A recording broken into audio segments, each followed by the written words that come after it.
Today's day 9, and I want you to go through, based on what we've done so far, is a brief kind of recap in a way that we can. I know Dr. Ramadi's been missing a few days, but going through some of the points and then going deeper into all of the points, so that we can actually take something away from all of the things which we're working on. Does that make sense? So we'll start off with the practices which we're trying to do, how to improve those practices, and then we'll look at surrender at the end, inshallah. So one of the things we've probably noticed is that we focus a lot on our spiritual practices. Yeah, there's three main ones which we focus on in our class.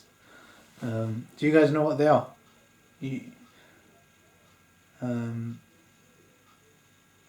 Does anybody know? Yeah, okay, yeah. So prayer was the first one, hopefully, which comes to everyone's mind. And the second one is gratitude, and the third one is dua. So we worked on these three things quite deeply throughout the past few days. And how salah works, how salah helps us, how dua helps us, and how gratitude helps us in different ways. And most importantly, rather than, because obviously normally when we taught these things, we just taught we have to do them, and if you don't do them, you're like a really bad person. So that's why you have to do them, which is interesting. But obviously, what we've tried to do is look at them and see how by doing them it actually affects our daily life. And obviously, there's so what that has done is it's kind of got rid of some of the confusion which we've had around it to some extent. So now you know why we're praying, we know why we might do a gratitude exercise, we know why we do dua, and hopefully we can see it showing up a little bit within our life as well. And and obviously, despite this, there's still going to be alhamdulillah, we still have lots of mystery. So if you remember that speedometer, does everyone remember the speedometer exercise? Which is, I think, quite useful. So that gives you an idea of where you are at the moment, and also the fact that we have a little bit of a journey still to go, and we always still have things which we can improve on. And as soon as things become predictable, which very often happens, for a lot of Muslims, this happens at a young age, where the whole process, it becomes really predictable. Like praying becomes this kind of like a burdensome task sometimes.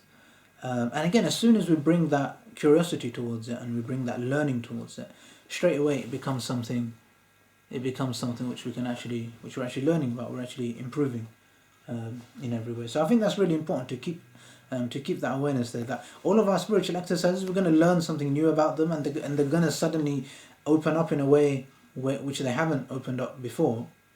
But at the same time, despite all the insights that we get, it's still going to have a lot of mystery about it, which we're going to be learning about as well. Does that make sense to everyone? So that's quite useful. So obviously, all of us are probably doing a variety of different spiritual exercises, but like I said, there's the three which we focused on, and I just want to bring attention towards these three specifically today, and then we'll move on to a very small exercise before we finish off. So all three of these, they affect us in different ways. So when we pray salah, is there background noise? Let me just see what happens.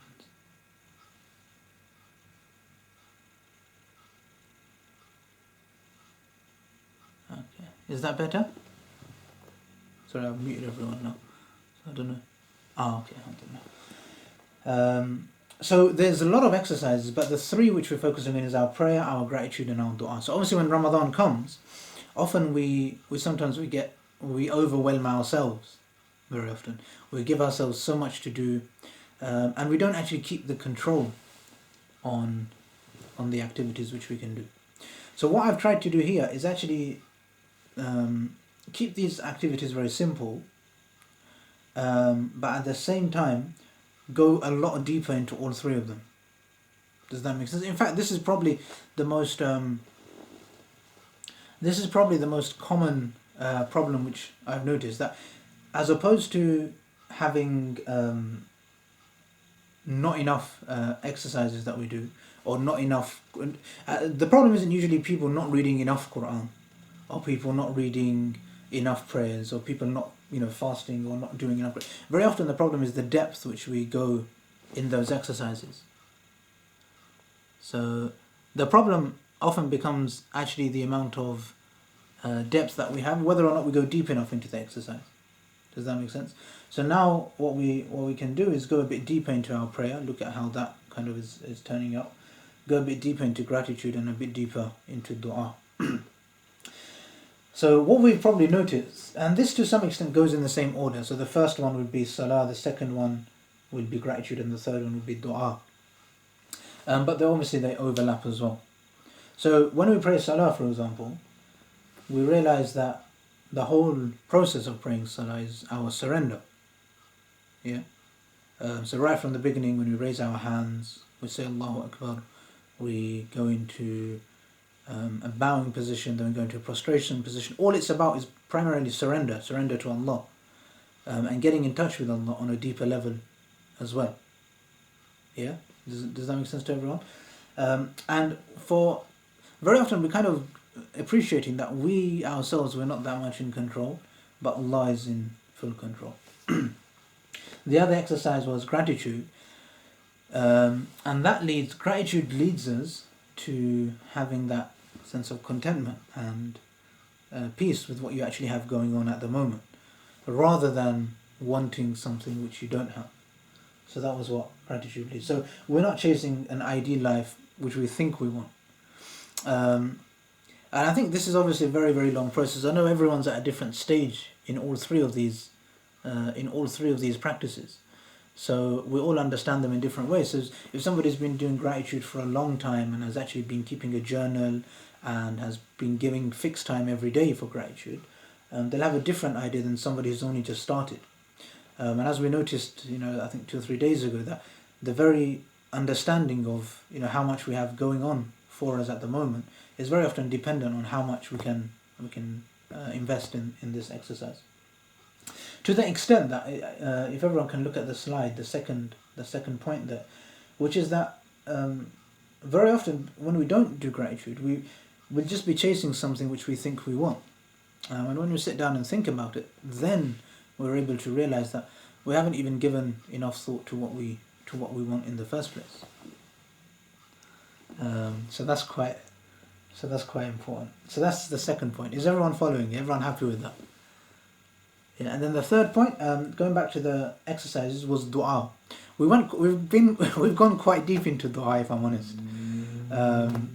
Especially over the past couple of days, where dua actually becomes your vision for the future. It becomes like how you decide what you want, even. And it's kind of, I think, to summarize it, the biggest thing which I think a lot we took away over the past few days was that dua isn't like, dua is so closely related to gratitude.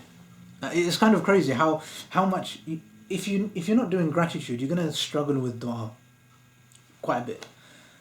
Because when you're aware of what you have, then you're able to ask Allah to actually give you what you want. But if you don't do gratitude, what I've noticed is a lot of people who are very lacking in the appreciation for what they already have. What tends to happen is they think that they already know everything that they want, which then causes the problem, because now you're chasing something. You don't have this thing, you think you don't have much at all, and you're chasing this thing, and you think you really want it, and the problem is very often we actually don't even want that thing. So for example, we went through that little exercise where we realized that money is not really something to be pursued. Money is a means. Yeah. So dua should be for an end goal, for something which we want, something which we actually want to have. Usually it's a feeling. And I'll probably just touch on this today actually, which is the difference between when we have like a means, something which is a means, which we're not really meant to be pursuing, and those things which we are meant to be pursuing. So something which you might pursue is, for example, contentment, or happiness, or a connection to Allah, or an awareness of Allah. Yeah, these are things which we can pursue. Like in and of themselves, you can pursue these things. Another thing which you can pursue is like growth, like to become better, to become the best version of yourself.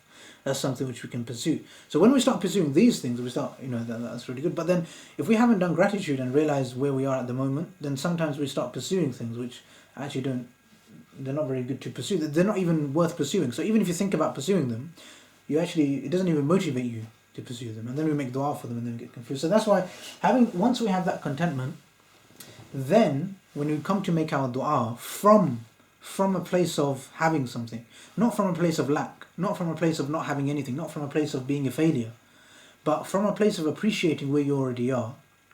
And from that position, you then come into trying to figure out where your next step is, where you want to go next. And then obviously that puts us into touch with Allah, and allows us to realize that we're not just flesh and blood. We're not just physical body. We've got a spirit as well, which is equally as powerful. Just as we have a physical body and we live in a physical world, we also have a spiritual body and we live in a spiritual world. Is everyone happy with that? Any comments on that? I tried to keep that very simple today, just so that we can get the 3 exercises and then the 3 of the key benefits of all 3 of them, and then realizing that in essence, let's go back to this slide here, and just take any of these. So let's take salah. Salah will not only give you surrender, it'll give you a feeling of surrender obviously. It will also give you a feeling of contentment because you realize Allah's in control. And also it will and salah will also like solidify your belief as well. Same thing with gratitude. So when you do gratitude, you realize that you have a lot of the things that you want. You're not really trying to control your life and chase a certain thing. Contentment obviously is the main kind of obviously there for gratitude. And also you realize that belief that Allah is actually on your side. Does that make sense?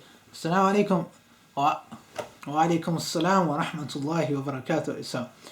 How are you, Isam? What's going on, man? Customer, you don't need to apologize, man. You should say thank you for coming.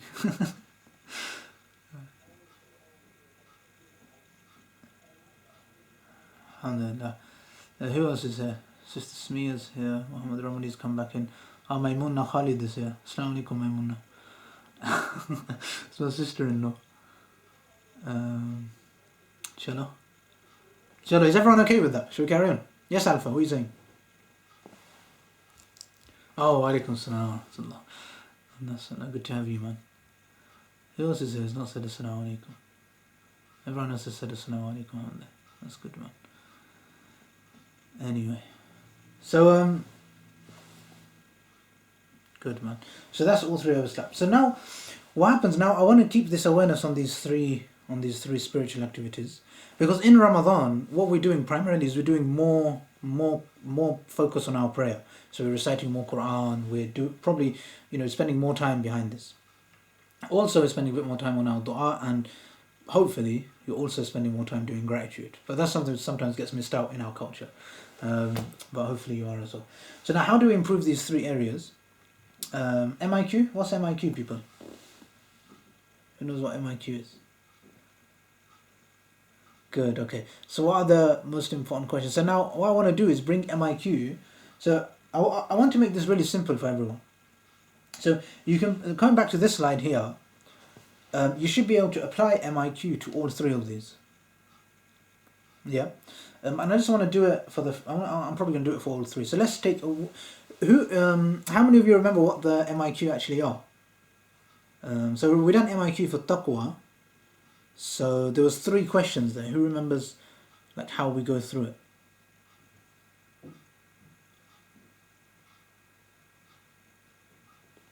Good, mashallah, perfect. Well done on that. So now salah, for example. Now we know what prayer is. We know what salah is. But at the same time, when you ask this question, so the first question is always going to be what? Yeah. So whenever we come to a spiritual exercise, we want to learn more about it all the time. This is really important, man. If you stagnate in terms of the amount you're going to grow or learn about something, you're gonna get bored of it, and you're gonna like you're not only gonna stagnate in your knowledge of it, but you're also gonna stagnate in the progress you make, even in your spirit, in that section. Does that make sense? So like for example, if you say that I'm kind of quite good at praying, you're gonna stagnate in terms of how much you can actually take out of your prayer. And this is very, very important because, and just to give a bit of a, like, to put this into a bit of context, now we've got, like, I don't know how many people we've got here. We've got, I think about 20 people or something, I can't remember exactly. So we've got about 20 people here. And now all of us, every single one of you are at a different stage in terms of your prayer. Isn't it? Some of you will be like already concentrating, you'll probably not have too many thoughts, and as soon as you say Allahu Akbar, you'll kind of be immersed in the Arabic. So you'll be immersed in Subhanak Allahumma, then in Surah Fatiha, and you'll be quite into it. Like you won't really have to worry too much about getting distracted. Some of us might get distracted quite easily. So we might, mashallah man, people are joining. These late people. Oh, Anand's here. First time Anand's been late. Mashallah. Nice to have you on, man. Assalamu alaikum Wissam. Oh, Modu, assalamu alaikum. Nice to have you, man. Anand, assalamu alaikum, man. Wissam. Nice, man. Okay, good to have. Oh, Alex, now Modu, man. Nice to have you, man. Good to see you. We're just doing a very basic thing. So we're just doing these 3 exercises. We're realizing the key benefits which these 3 spiritual practices give us. So the prayer, we're just talking about prayer at the moment, and we're trying to go a bit deeper into it. Yeah. So we should all remember the MIQ, which is most important question. So what is prayer? Just here, what is prayer and what that means to you is actually a very important question for everyone to ask about their prayer, and especially in Ramadan on a regular basis. Where am I in my prayer? Now this is where everyone asks themselves, like, for example, how is the concentration? Yeah, which is an important question. Like, do you keep that focus or do you lose focus? Now, this is not necessarily a bad thing to lose your focus. It's quite normal. I think most people do it, if I'm honest. But again, now, when you ask yourself a question, where's my focus? Now you know where you are. So where we're going to go towards is also very easy. So if at the moment you haven't never thought about this before, at a deep level, like when I start my prayer, can I keep that focus? Then maybe that's just the first step to actually ask the question. And today, instead of like panicking about keeping focus, today we start, and very often when I work with people, this is the first thing I do. I don't say change. Like change is not always what we want. In the physical world, we always want change in it. Like if we're currently earning £10,000 every month, we want to earn £100,000 in the next year every month. Like we want to change and get better, and like we chase something. But in terms of our spirit, it's not always like that. It's just sometimes about figuring it out and then taking just a simple, small step in the next direction. It also actually works quite well in the physical world as well. So once you figure out where you are, and if, for example, now we're going to pray, those of you that haven't prayed Asr yet, probably after this class you're going to pray the Asr Salah. If you have already prayed Asr, you're going to pray the Maghrib after Iftar. So try and bring that awareness that how much is my concentration at the moment in my Maghrib, in my Taraweeh. Do I kind of struggle with Surah Fatiha, or can I actually just go with it without losing focus? And that's just something to think about. So that's the basic MIQ for Salah. Yeah? Is that okay with everyone? So that would be for Salah, basic MIQ. MIQ, most important questions for Salah. And we go from where we are today. And then inshallah by day 30 of Ramadan, by the end of Ramadan, we've inshallah gone from A to B, haven't we? Gratitude. This is probably the most interesting one, because this is what Muslims tend to not do, if I'm honest. So obviously, for those of us that are Arabs, like Brother Wissam maybe, like even when you pray Salah, like you might be able to, like to some extent, actually have some kind of gratitude going on, even when you say Alhamdulillahi Rabbil Alameen. Essentially is gratitude. Now, even those of you that have learnt the meaning of Surah Fatiha, you would also be able to go into some kind of gratitude. And also, when we done the gratitude event a while ago, we read Surah Abasa wa Tawalla, and we learned that in that surah there's a lot of times where Allah brings attention towards the things which are going good. So the Quran is a good thing to do for gratitude, but like personally, I think also we have to have something in English as well, because like sometimes we miss the point a bit, because gratitude should be relevant to you as well. So now Allah, for example, in Surah Abasa, let's take that one, he starts off with talking about the Quran and how amazing the Quran is. So sometimes just instead of just reading the Quran, like actually taking a few moments, that how grateful am I for the fact that I'm able to recite the Quran, and recite some parts of the Quran. For those of you that can read Arabic pretty well and you can read the whole Quran from beginning to end, wow. For those of you that are kind of just getting into it, and starting to learn some surahs, being grateful for the ones that you can read, and what do you actually take away from those